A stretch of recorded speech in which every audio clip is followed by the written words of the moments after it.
A lot of things can happen in the span of 4 months. Wuthering Waves can enter version 1.2, Wuthering Waves can decide to give you a free 5-star character, and I've typed over 35,000 words for these scripts in the past 4 months. And of course, Calamongro can be murdered and replaced by Xiangli Yao. So here's Xiangli Yao, and despite him literally being out about 2 months ago, he's back and he comes with his stolen wife, Yinlin, and her daughter, I guess, Lumi. So, if you joined WoWa late and unfortunately missed out on the free home wrecker, then I guess it's time to grab this paid home wrecker, because a drama is what you need in this gacha game, and Xiangli Yao brings the inner turmoil to your account. That is, if you happen to enjoy calamari. Xiangli Yao comes into the fold as a resonance liberation specialist, and all of his damage is considered resonance liberation damage. Dodge counter, liberation damage. Basic attack, liberation damage. Enhanced resonance skill, liberation damage. Almost as if Xiangli Yao has liberated Electro. Oh wait, I guess Calamorata is currently in jail for being an inferior clone. Let's dive right into Xiangli Yao and explore his kit. Xiangli Yao, if it wasn't clear enough before, is a character that specializes in using his resonance liberation.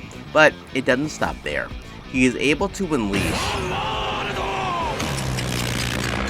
time stops, which slows down the enemy, making them easier targets to hit. I could go into the painstaking detail about every facet of his kit, but it's surprisingly simple for our Electro King. 1. Uses Resonance Liberation. 2. Immediately follow up with his Resonance skill for a chain attack, which is co-op cancelable by the way. 3. Activate his Resonance skill again for the time stop effect, dealing significant damage. And 4. Quick swap off and then go back to him to repeat the process, or gather 4 stacks by using his basic attacks and actually activating that time stop effect again. You get 3 time stops, or Law of Rain, per liberation, and if you time his presence correctly, you should always have his Resonance Liberation active. If that was all to his kit though, he wouldn't be that impressive. He's able to get off insane amounts of damage and really annihilate the enemy with a steady stream of damage from his liberation.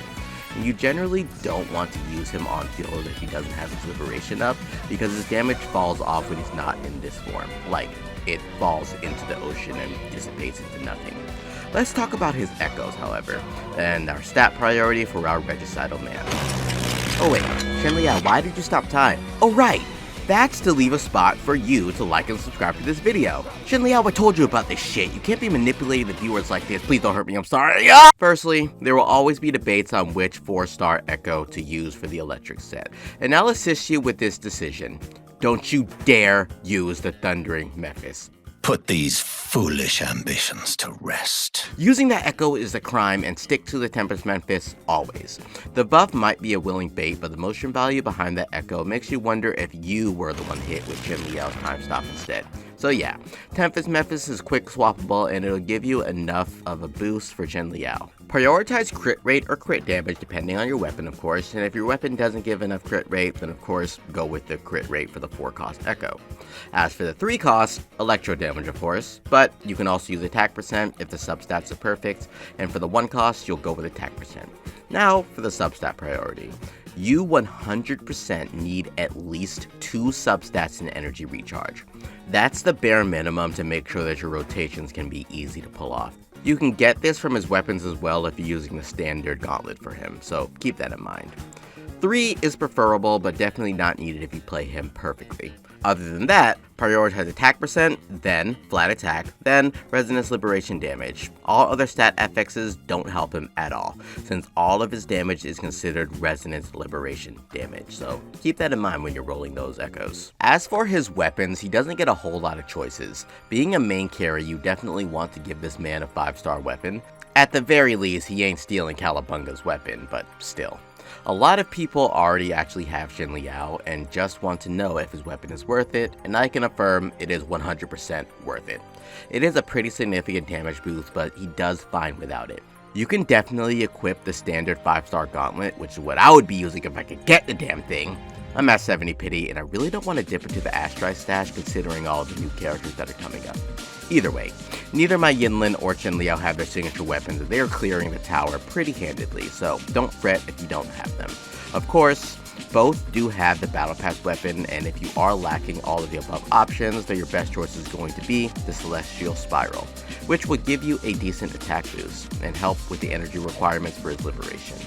Now, Speaking of Yinlin, Xiangli Yao's quote-unquote best teammate. In a vacuum, yes, she is. But there's more to Xiangli Yao than meets the eye. Xiangli Yao is an amazing quickswapper, so there's actually many characters that work with him. I've had an amazing time using Xiangli Yao and actually Xiangli, and Xiangli also buffs liberation damage, so it is great. The main thing that you need to know is how you actually want to play Xiangli Yao. If you play him as a quickswapper, his damage will be significantly higher than playing him in a hypercarry team, even if you temporarily lose that liberation damage buff. He just does significantly better in a quickswap role. Ideally, you want to weave in his Resonance Liberation cast and then his first Resonance skill for the buff, and if you don't actually time it perfectly, as long as he has that buff 30% of the time, then he works. Whether it's Jinshi, Encore, Chixia, or Zheji, he works with any of them. An amazing duo for a true time stop experience is Spectral Rover and Xiangli Yao. Quite a fun team setup, and it really controls the boss that you're fighting, because if the boss can't hit you, is there really a challenge? Xiangli Yao has some nice sequences that help set up his overall damage. His S2 is a permanent 30% crit damage boost, which will increase his entire kit's damage. All of the other sequences increases overall damage by large margins with each upgrade.